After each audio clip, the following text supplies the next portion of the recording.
We have determined that we have a quorum. So first up comes the public comment. Mr. Shields. Thank you, Chairman Williams, and good afternoon, members of the committee and board. And I don't have anybody from the public at this point, although Craig Cadwallader is trying to join. Yeah, we do not have any public comment. Okay, then we'll move on to item number 4, which would be presentations. Where are we there? We have no presentations, Chairman Williams. Okay, with that, then we'll move right on into item number 5, action calendar. First up, item A. Yes, Chairman, we have 2 action items today. 5A is something that we've talked to the board via committee and other venues over the past several months. And this pertains to our recycled water distribution system, wherein we have about over 100 miles of pipelines that carries our recycled water to our various customers. And about 40% of that, 45% of that is actually metallic pipe, non-plastic pipe, and requires something called cathodic protection. Just a moment, Mr. Yes. Jim, just a moment. Please, if you're not speaking, could you mute your phone, please? Please, anyone out there, could you mute your phone if you're not talking? That would help us out a whole bunch. Thank you. Go ahead, Mr. Shields. Yeah, thank you. So this cathodic protection is something that's attached to the pipes, the metallic pipes, to prevent them from corroding.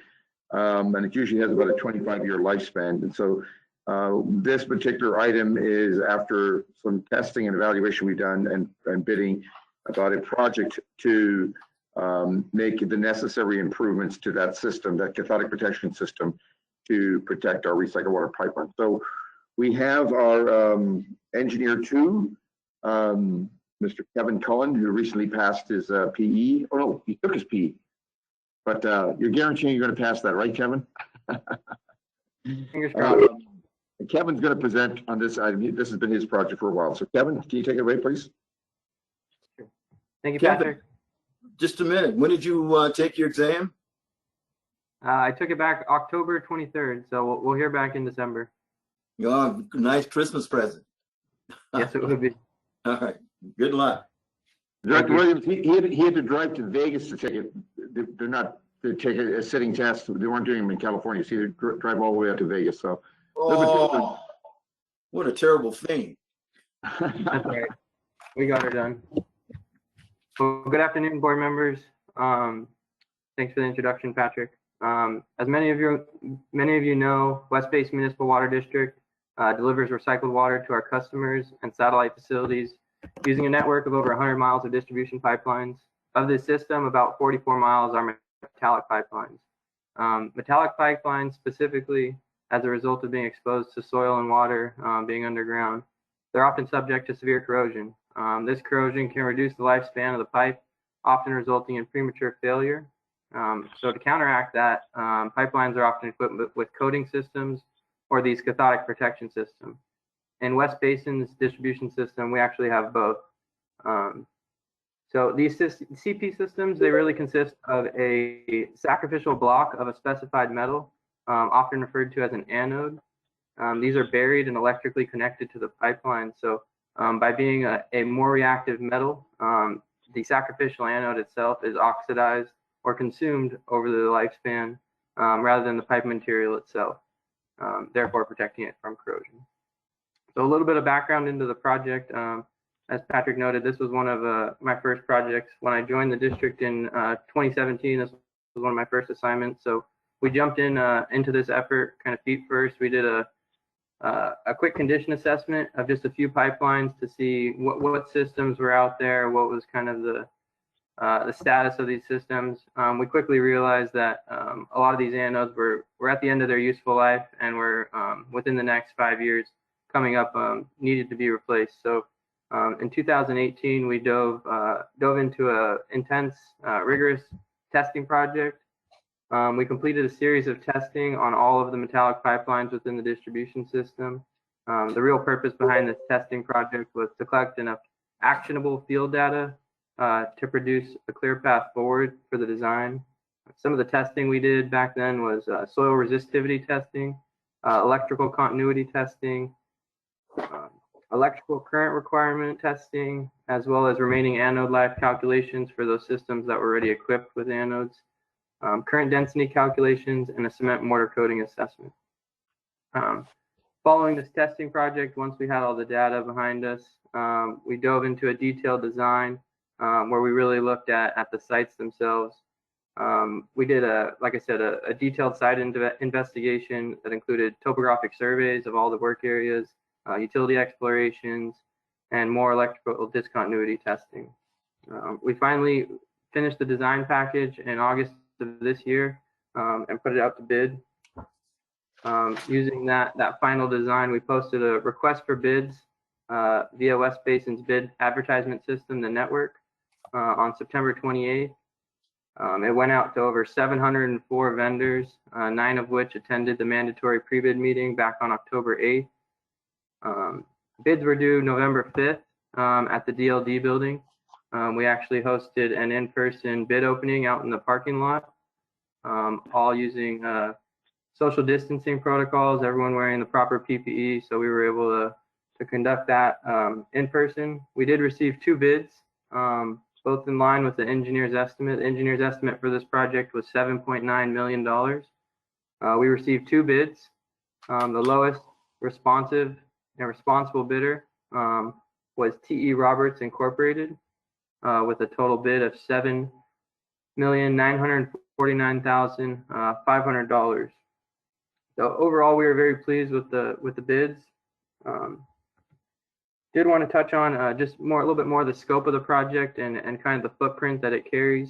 To keep it short, it's a massive project. It's a big undertaking. We're going to be working at 277 individual locations spread across the district service area.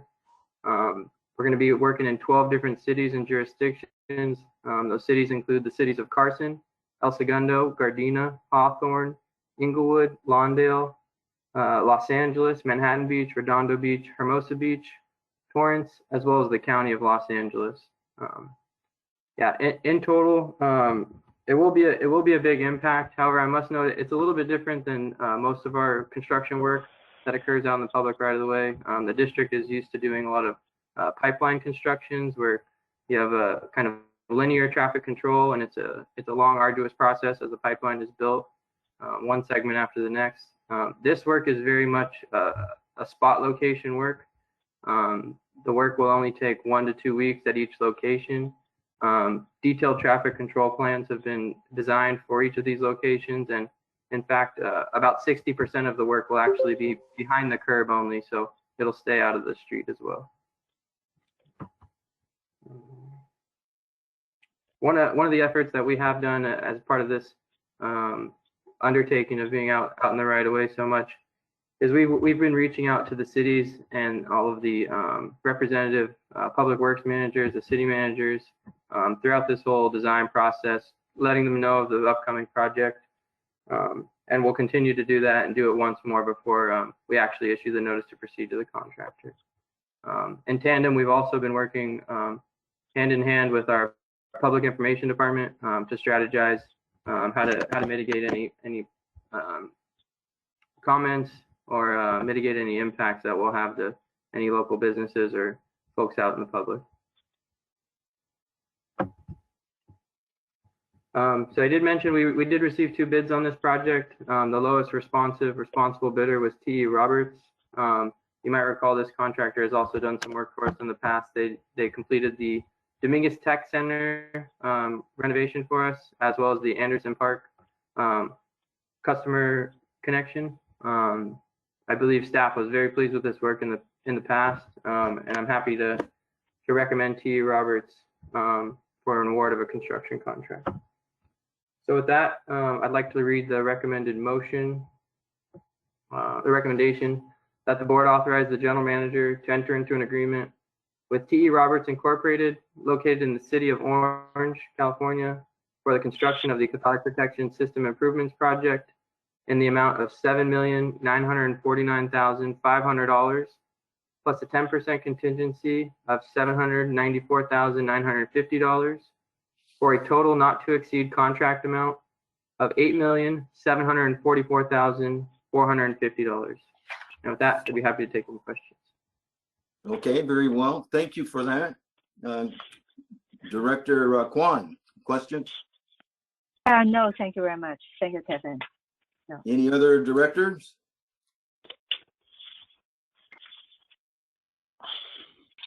You probably mentioned this already, Kevin, but how did the bid compare to the engineer's estimate?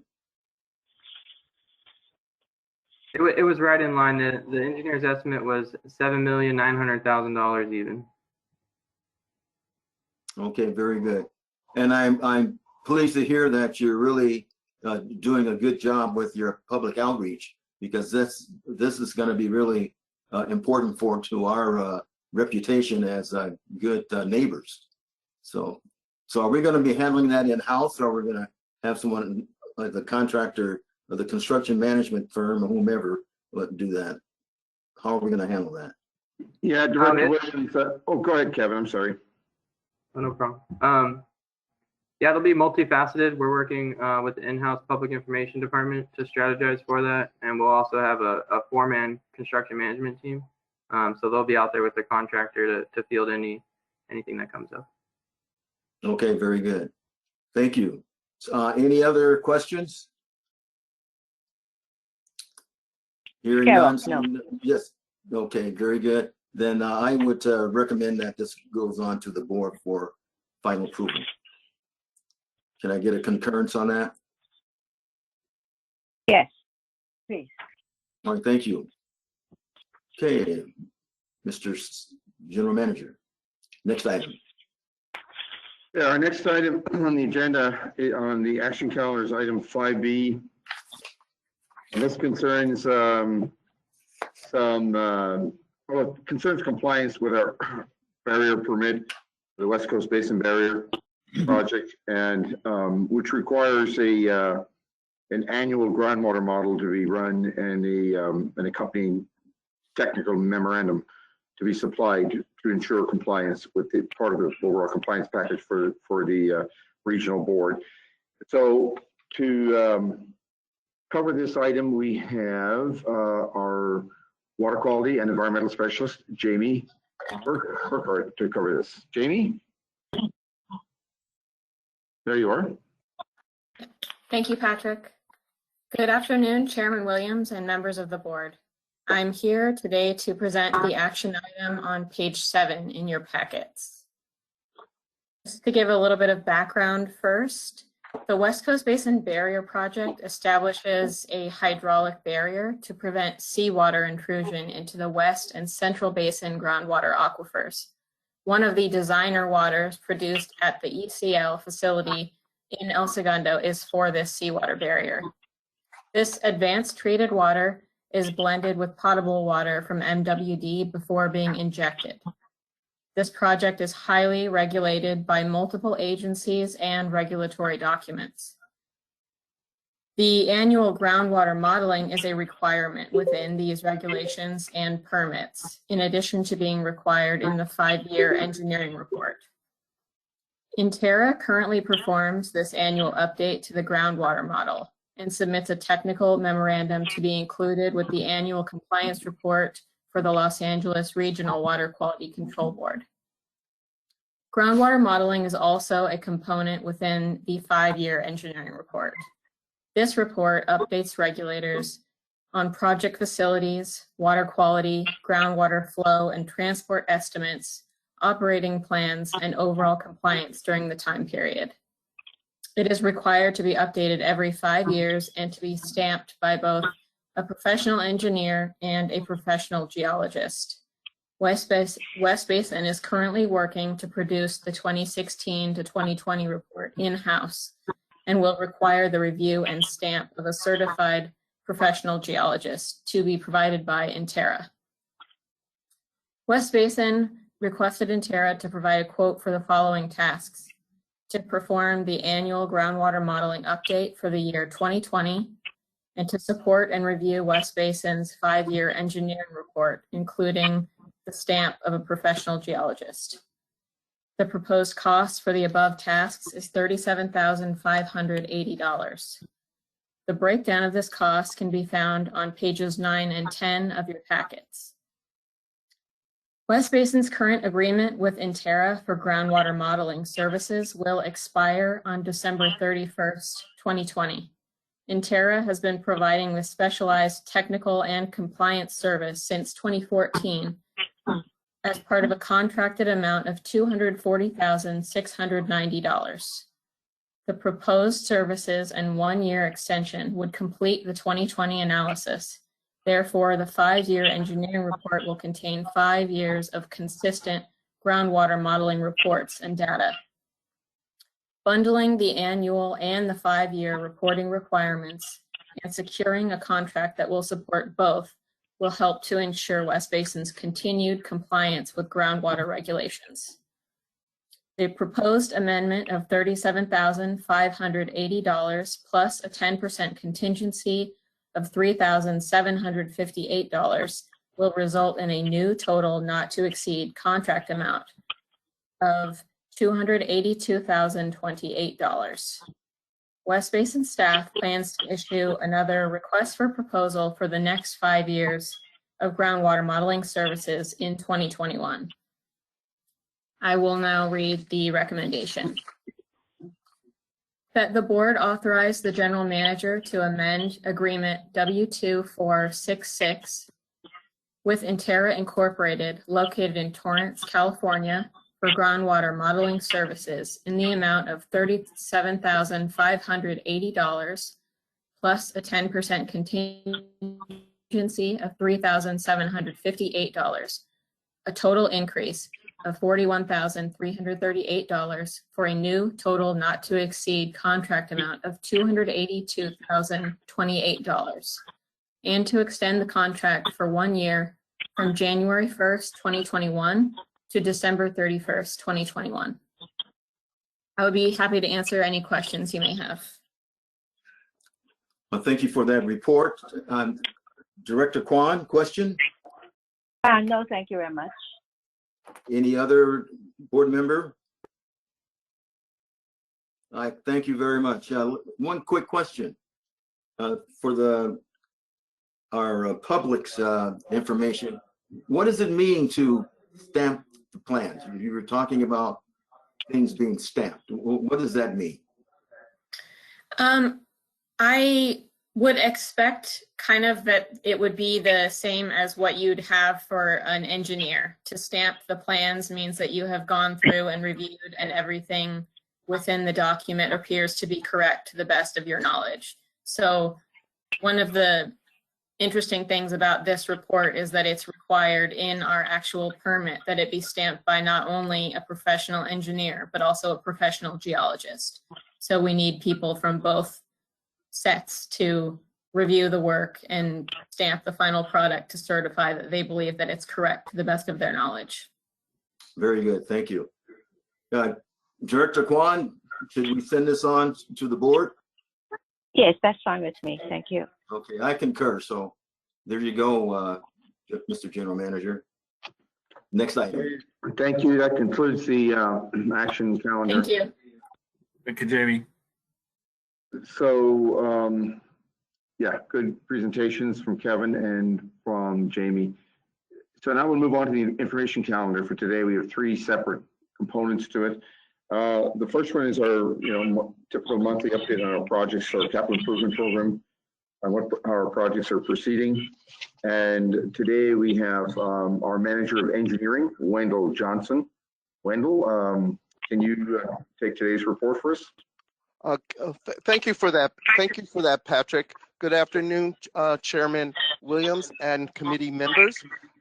I'm here this afternoon to give you an update on the capital improvement program.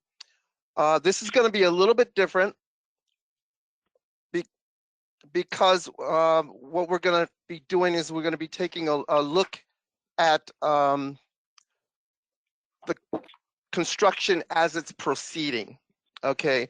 In addition to that, I'm going to talk about 2 very successful programs that we have implemented here at West Basin that has led to the success of producing capital improvement projects. Okay. The first project that I'm going to talk about will be the microfiltration filtrate welded steel tank project at the Carson facility. Here on the left is a temporary tank that was placed in order for the treatment process to proceed. Okay, right here, this is again September 15th, 2020. This is the original tank prior to the demolition. Okay, this is the, how come I don't have, this is the demolition or the construction progress, as you can see in this upper. Excuse me a minute. Can you let us know what page you're on? Yeah, excuse me. I meant to do that right in the beginning. I'm on page 24 in your agenda package. Okay, got it. For the people that are listening and don't have it in front of them. Okay, and I'm going to start in the upper left-hand corner. Let me go back. We go back.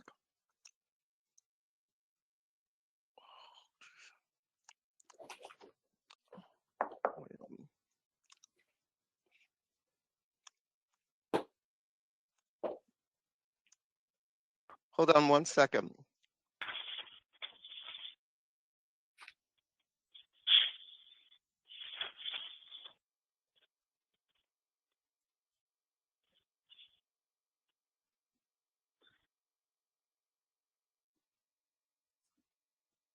Does he have presenter rights, or who's got this?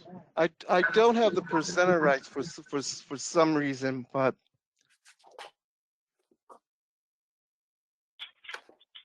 Just a second, Wendell, make sure we will give you presenter rights.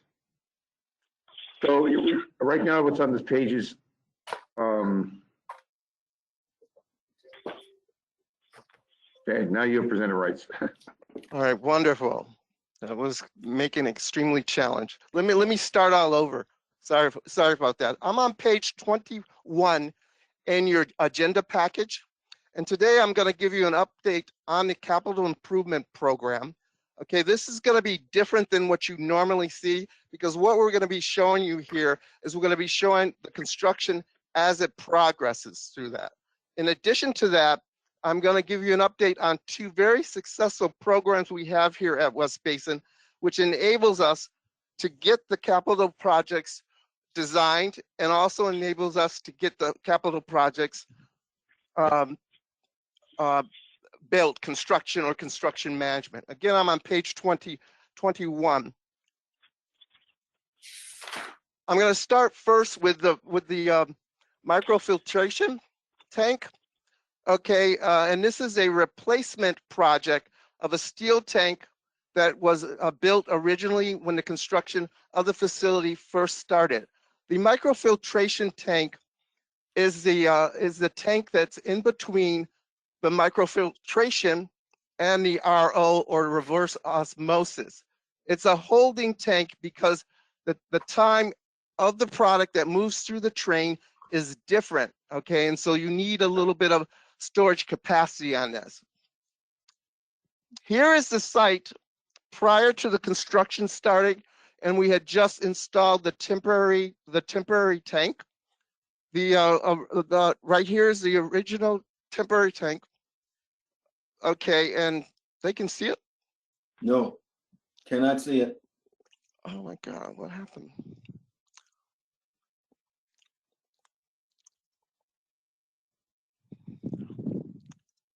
What page are we on? It should be on page 23. Yeah, we'll get this coordinated.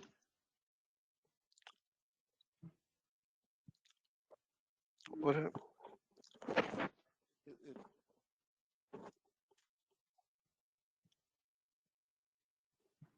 got this. There you There you go. go.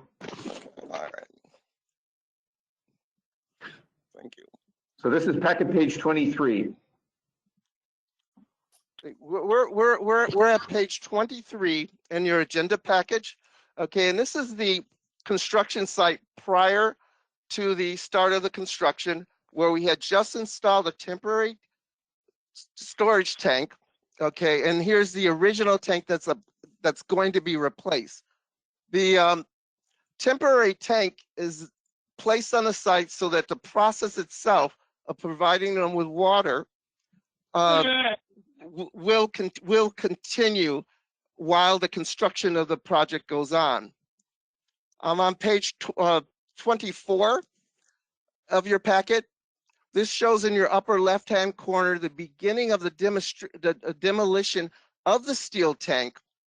And this is a progress as we move clockwise through the photographs.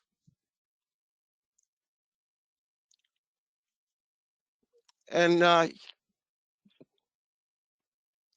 here is the tank that has been removed, and their temporary tank again. And this is what the site looks like today. The process that's going on there right now is a geological investigation to assure that the soils, the type of soils that we assumed to support the new tank is what we have out there in the field. Okay, and so we're in the process of reviewing the geotechnical information about the soil that was found beneath the tank. Okay, we're going over to Edward C. Little. Okay, and we're going to talk about the chlorine contact basins. Okay, this is the final stage of the Title 22 water before it goes into the distribution system. Okay, and the chlorine contact tanks are utilized to disinfect the processed water before it goes into the system and into the barrier project. Here is above is a look at the tanks, and what you have is you have a serpentine-shaped channel where the water moves through it, okay, and it allows for the water to get in contact with the chlorine. And when we opened up the tanks over here on the right, when we opened up the facility and start to work on it, you can see the condition that the facility is in. Again, this is a facility that's over 25 years old, okay? And you have these sluice gates that you couldn't get a watertight seal on, and this is just some damaged concrete from being underwater for so many years like that. Okay, here's again some of the progress. We're lifting out the existing sluice gate on this slide, and then we're coming over to the next slide, and we're placing in a new sluice gate.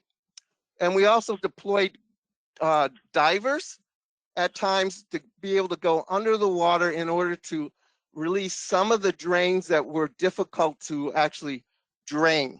So they had to use divers to go down there and to unstuck the drains. Okay. Okay, this is what the end product is in progress. They're coming in there with a hammer drill, and they're removing all the decayed concrete or the loose concrete. They're coming in there with a special patch to go over the decayed areas. And you can see it as we move across the slide from left to right, as it starts to cure. At the end of here, at the end of the hallway, you're seeing some of the new baffle walls that were installed. Okay, and this is the tank before, what we were looking at before the rehabilitation, and this is what the tank looks like after the rehabilitation.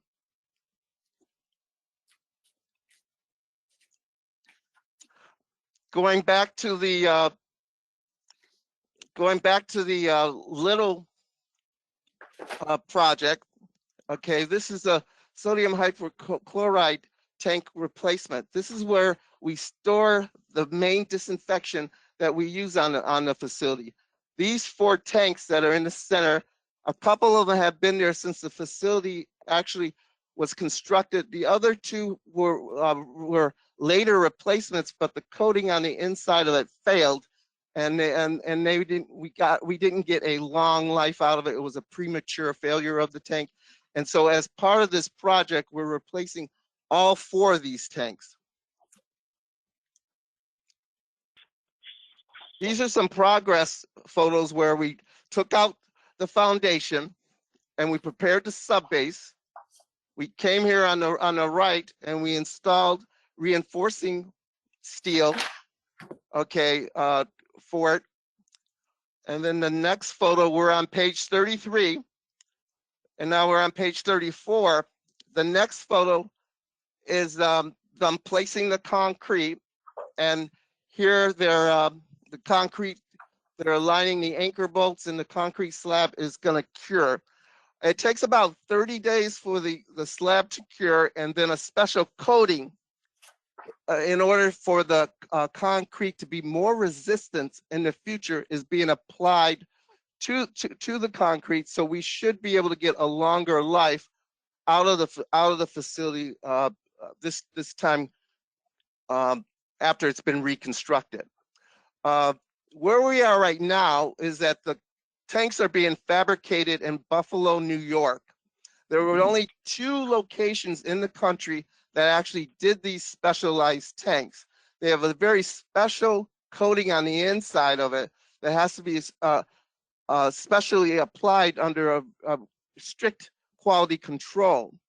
And essentially 2 of them going to be ready about mid-December, and they should ship, and then following in approximately 15 to 30 days, the remaining 2 tanks will be shipped.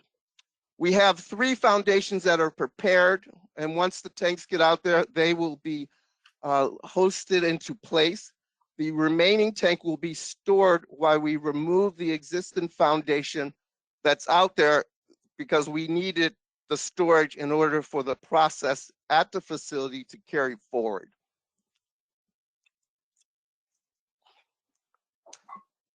One of our very successful programs here at West Basin is the on-call professional engineering and construction management services. The district has been using this process of onboarding both engineers and construction management firms for about 10 years, okay? Essentially, the average time it takes for you to procure a consultant is about 90 days, a nationwide average on that.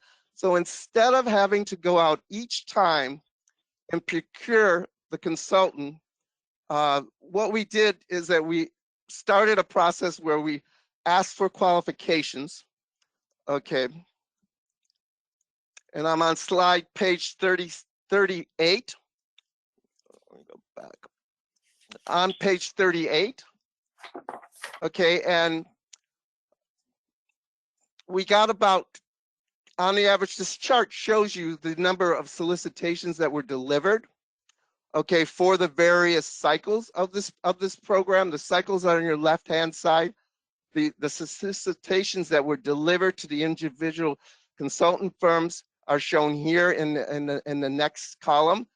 And then we received anywhere between 17 to 9 different proposals from either the engineer or the construction engineering firms.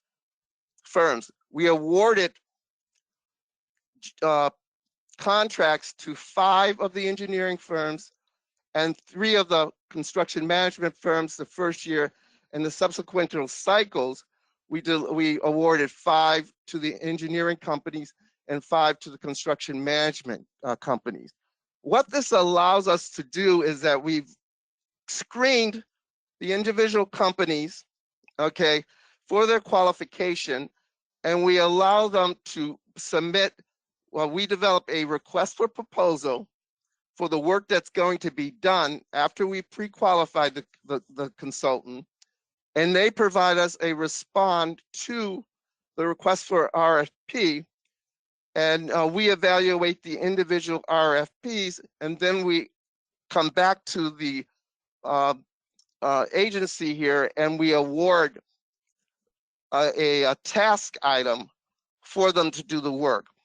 In the first year of this, we had about $750,000 for construction management, about $450,000 for engineering. Understanding one thing that's important here is to know that your construction managing services lag your engineering services. So your design has to be done first, and then it's actually built. Okay, and this shows you a little bit of the history of that. Okay, and we'll talk about the 2009 on-call services contract. On the left-hand side, you can see in fiscal year 1920, we tasked about $692,000.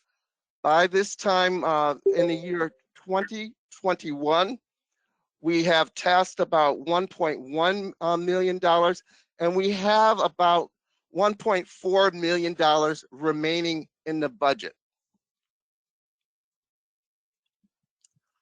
Okay, the on-call construction management services, I said earlier slide, is that the construction management kind of lags the engineering design. The design is first, and then the construction follows that. And so we have a larger volume of construction actually going on in 1920 than we had in the previous year. And right now, 20 and 21, we've awarded about $1.9 million of the $2.5 million budget. What remains in this budget is about $600,000. And this is the remaining construction management services that we feel that we're going to be needing to get us to the year 21-22. So for new and temporary treatment assets and infrastructure, we have about $75,000. Rehabilitation and replacement projects, we have about $2 million. And some of the customer development pipeline and lateral projects, when it comes to construction management, the need is about $300,000. So we have a projected subtotal of $2.5 million. Again, we have about $600,000 remaining on the remaining budget line. Okay, we're on page 41, and the adjusted subtotal, after we subtract what we have remaining in the budget, makes it about $1.9 million.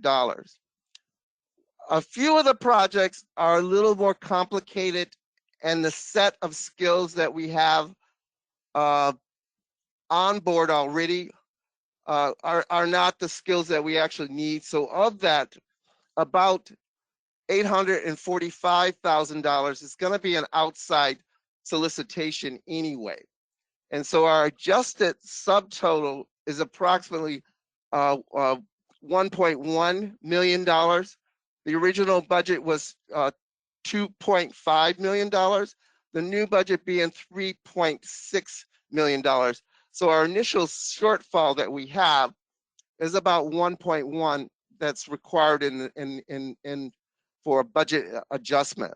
And essentially, we will be coming back next month with a staff report explaining this information to you so that we can make a change in the budget, and we'll be able to proceed ahead with the construction management of the facilities that have been designed over the last couple of years, which are ready to go under construction. So with that, can I answer any questions from the members of the committee? Director Kwan? Questions? I believe she left. I saw her. Okay. Anyone, any other director out there? I'm out there, but I have no questions. Okay. And one quick one here, Patrick.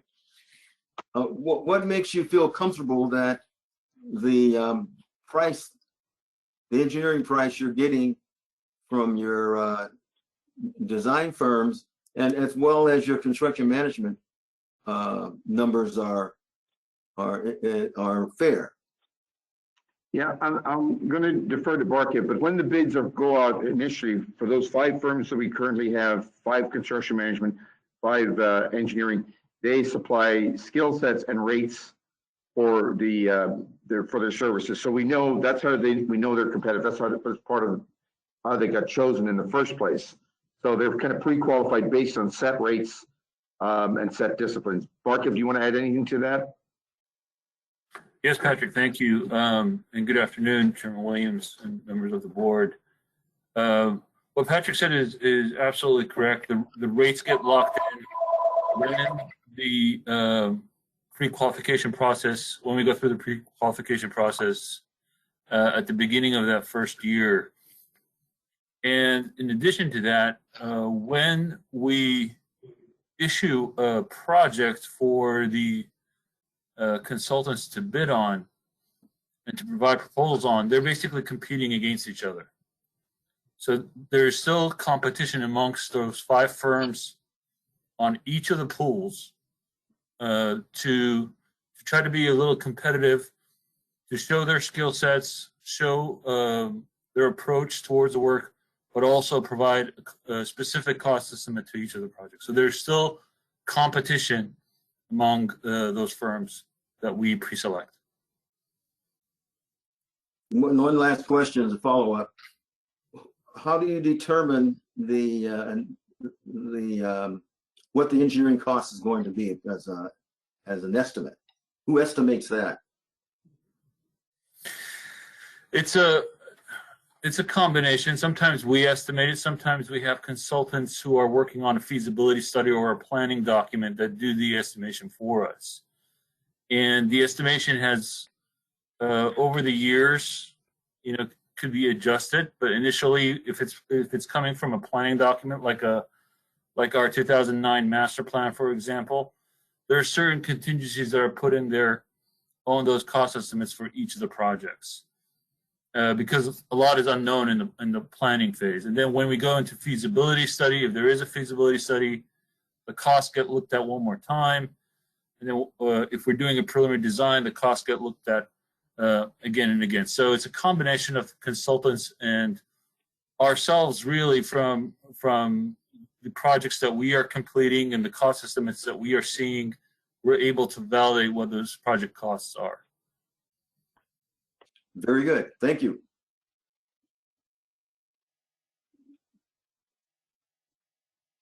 Next item. Okay, thank you for that report, Wendell and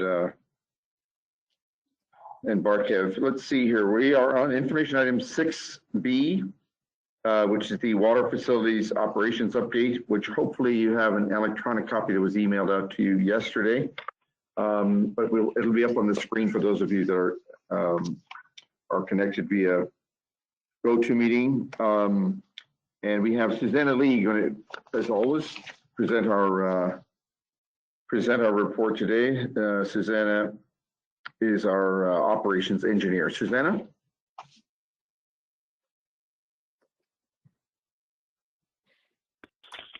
Good afternoon. Can you hear me okay? Yes. Okay.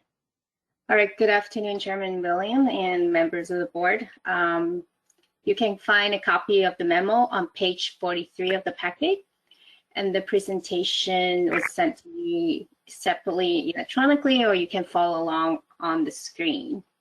As I begin with the presentation.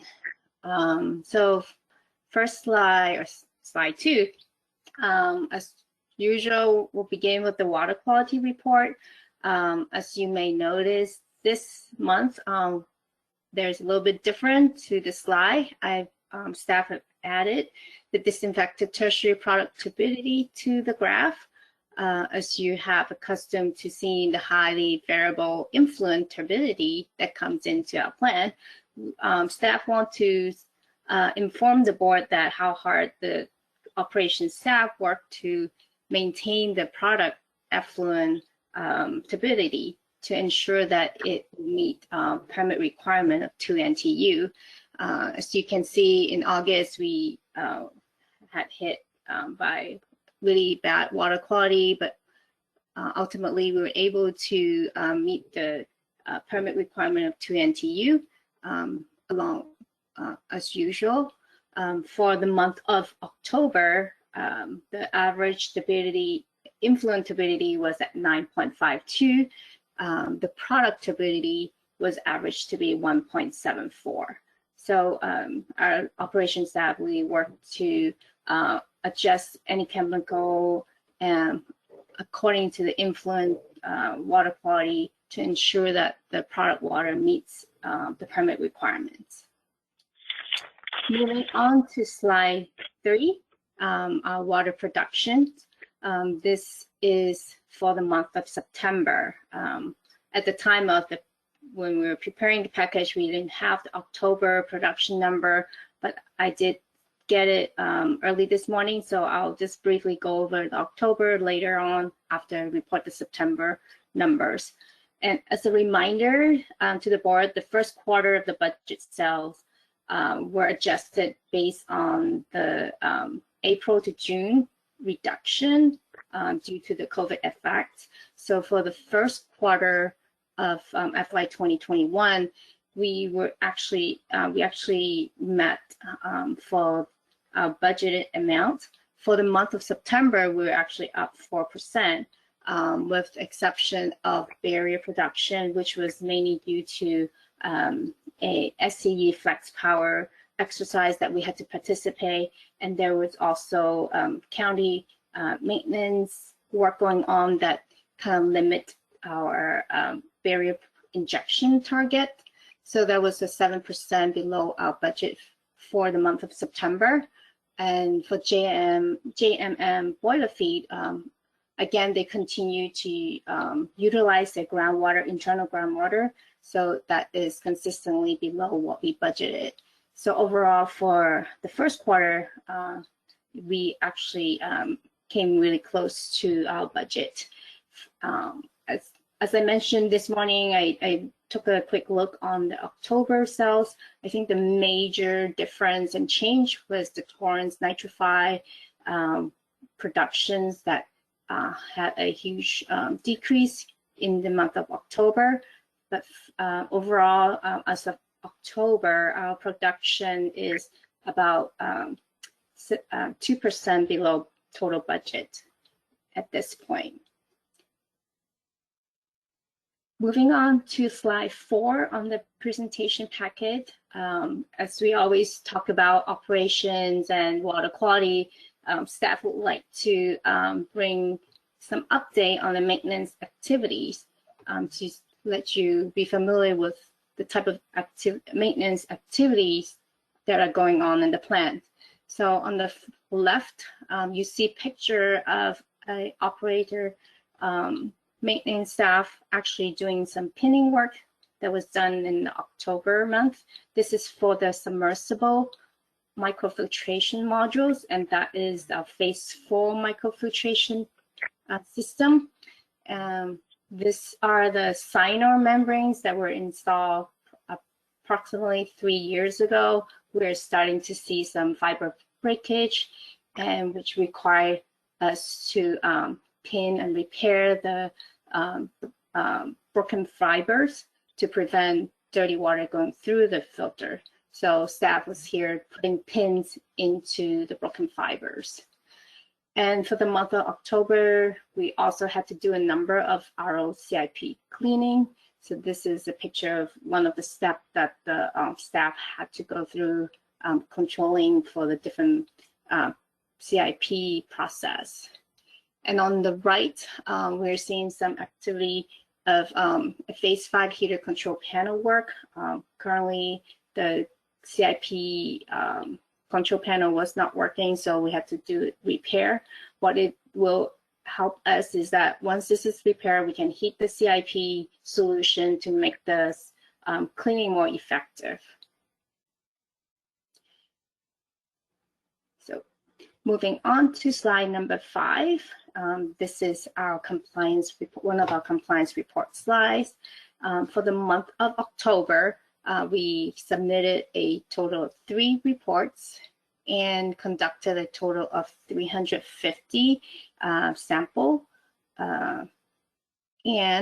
West Basin staff is currently responding to a letter of violation from the state board regarding some alleged unreported analytes for the 2018 JMM brine permit report. Staff, however, has proof and records to show that the requested data were in fact submitted, and we have requested the state board to consider rescinding the violation. And staff has received orally that this violation NOV will be rescinded, and we will give the board update once the formal response is received from the regulators. Moving on to slide 6. This is continuation of compliance related subject. So from time to time, staff would like to inform the board any activities pertaining to the various types of permits that West Basin compliance team manages. And so this month, staff would like to provide a review on air quality permits. So West Basin currently has a total of 8 air quality management permits, 4 which are for ECL, and 1 is for our the backup generator at Hyperion Pump Station. And we have 2 air quality permits for 2 of our satellite facility for the biofor operations, and then 1 for brewer desalter for operations. Staff would like to inform the board that we are in the process of applying for a permit at our JMM facility. And we are hoping that the application will be submitted by the end of this month. And if you're wondering why we do not have one for that plan at this time, at the time of the facility was built, a permit was not required. And due to an internal audit effort by our compliance staff, and with the help of professional consultant, it was determined that under the current regulations, we do need to apply one. So depending on what the regulators say, though, this may or may not require public notifications because there is an elementary school nearby, which is less than 1,000 feet away. So staff will confirm that with the regulator once we receive notification from the regulator, and we'll update the board whether this is required or not. And finally, on slide 7 of the packet, this is on the potable water customer services report for the month of October. These are the 5 projects that were reported last couple of months for MWD customer related projects.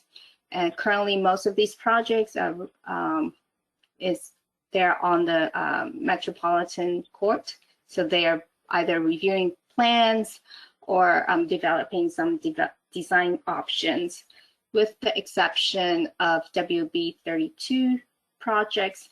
That project has been put on hold. And then second, the Title 22 Purveyor Service Program. Here we are wrapping up with the work that we're helping for the city of Inglewood with their UCMR 4 reporting, and that will be concluded this month. So all the work for that reporting work will be completed. And lastly, the October production for brewer desalter, we had a total of 14.6 acre-foot produced. I did mention last month that we are investigating some water quality issue at that plant.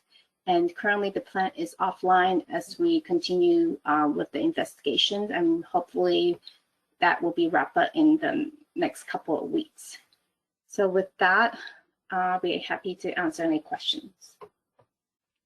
All right, thank you very much for that, Suzanne. So any questions, directors?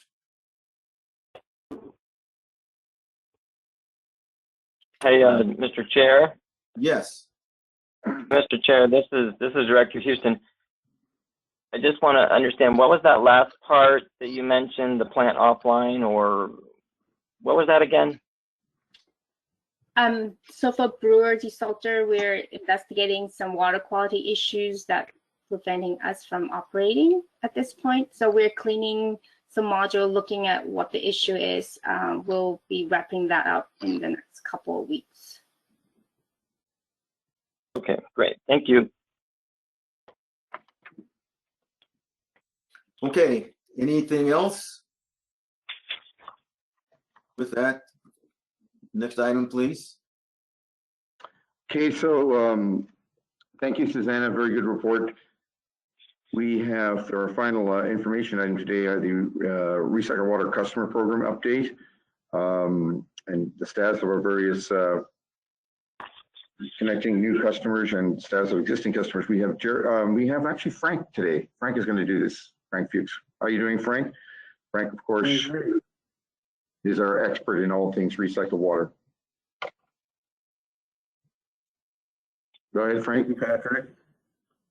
I'm just having a little bit of issues here with my computer.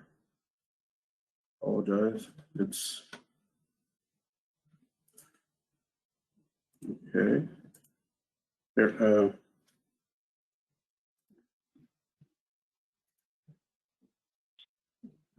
There we are. Good afternoon, Chairman Williams and members of the board. Apologize for these technical difficulties. If you could please refer to your board packet on page 56. And so just wanted to start off with an update on the LA Stadium and Entertainment District.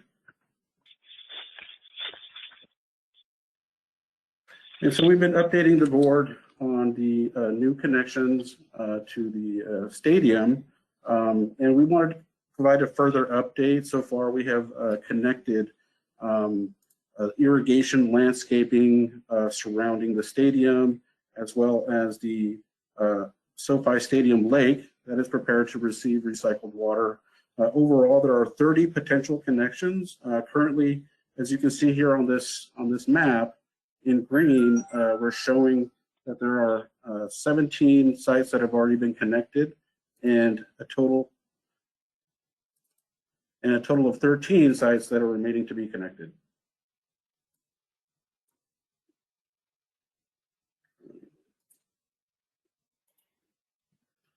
Okay, I'm moving on to the slide, next slide, which is page 57 of your board packet. In addition, we're also working with LA Southwest College as we've updated the board. They've been moving forward with modifications to their potable water system, and they anticipate to start making modifications to their irrigation system here potentially next month. And they're anticipating connecting to the recycled water system sometime in March. And so these are just some photographs of one of the recent inspections that staff conducted with the Department of Public Health to ensure that the pipelines were labeled appropriately, as well as separated accordingly per the Department of Public Health requirements. I'll be moving on to the next slide, which is page 58 of your board packet. And so this is an update of a recycled water site modification. This is for Miracosta High School in Manhattan Beach. And so staff has been working with Manhattan Beach Unified School District for some modifications that have been made to this site. These were recently completed this month. So staff worked with the Department of Public Health to complete a final cross connection test. And so this is to ensure that there are no interconnections between the recycled water and the potable water system. And so, so we don't anticipate any further modifications. So this site has been approved by the Department of Public Health. Okay, I'm moving forward to the next slide, which is page 59, which is 59 of the board packet. And so this is for Grandview Elementary School in Manhattan Beach. And so this site is undergoing some renovations, which include a lot of modifications to their potable water system. And so as we've mentioned to the board before, that any existing site that uses recycled water If they do have modifications to their potable water system, we also want to work with them to ensure that we're updating their plans, where all the potable water lines are labeled appropriately, and that they're also separated. And so we've been working with the school and the Department of Public Health to ensure this site gets modified safely. And we anticipate that this site will be completed next month. And then moving on to the next slide, which is page 60 of your board packet. We've also been working with the Inglewood Park Cemetery in Inglewood. They also made modifications to their site, to their recycled water pipeline. They also made added some fire hydrants that are connected to the recycled water system. And so we worked with the Department of Public Health to update. An engineering report is required for these types of modifications because of the fire hydrant. And so that was recently approved. The cemetery also anticipates making further modifications in addition to this. And so we anticipate that that work will continue into the next month and potentially into next year. And then moving on to the next slide.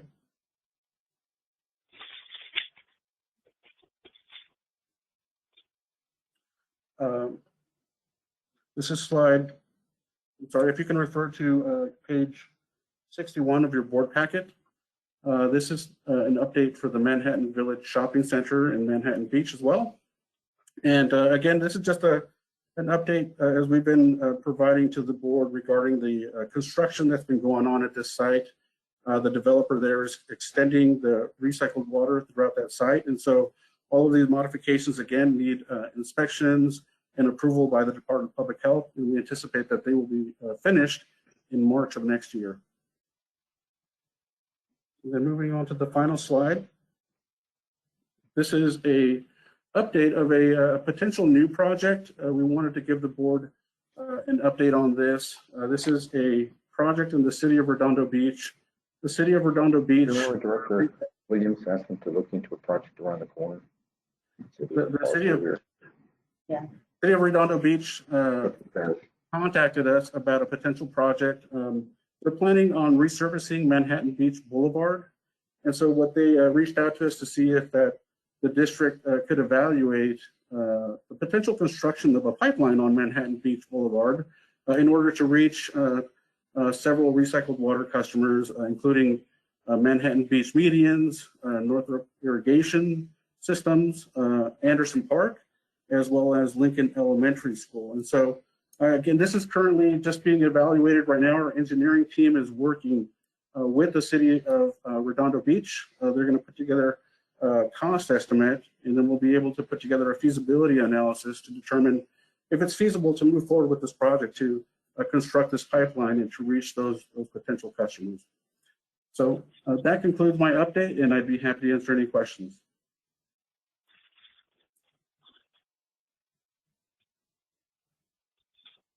Questions from the directors? Hearing none. Frank, thank you very much. Thank you.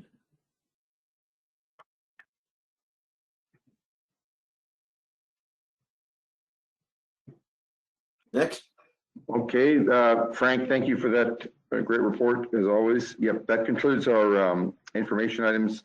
Item number 7, we do not have any closed session. Chairman Williams. Well, thank you very much. If that is the case, any comments from our directors?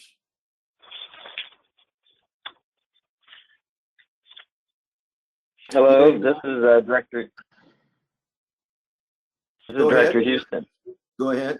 Sure, Okay, sure. thank you. No comment. Thank you. Sure. I just want to say I could not log in, of course, to the GoTo meeting. Not sure why, but I was listening on the phone. So thank you, staff, for the very good and timely reports. And I look forward to understanding some of the things you provided to us today as we go to next month. So thank you. Anything else? Nothing. Is that Director Gray? Yes. Hear me. Yeah, I can hear you now. Thank you. Again, thank you to staff and general. I can't hear you now. Thank you very much. I wanted to thank the staff for their reports today and the general manager. But I also wanted to reference that yesterday was Veterans Day. And so it's belated, but I hope all our veterans had a great day. And I wanted to say thank you for your service. I understand some of our staff members are veterans, and I know one of our board members is a veteran, Director Williams. So again, thank you for your service, and I hope you had a pleasant Veterans Day. So thank you. Hoorah. Thank you. Anyone else? Just want to say goodbye and see you all later. This is Don. Bye-bye. Okay. Director Deere, congrats. Well, thank you. Okay, with Yes, that, congratulations. Thank you. this meeting is adjourned. Thank you.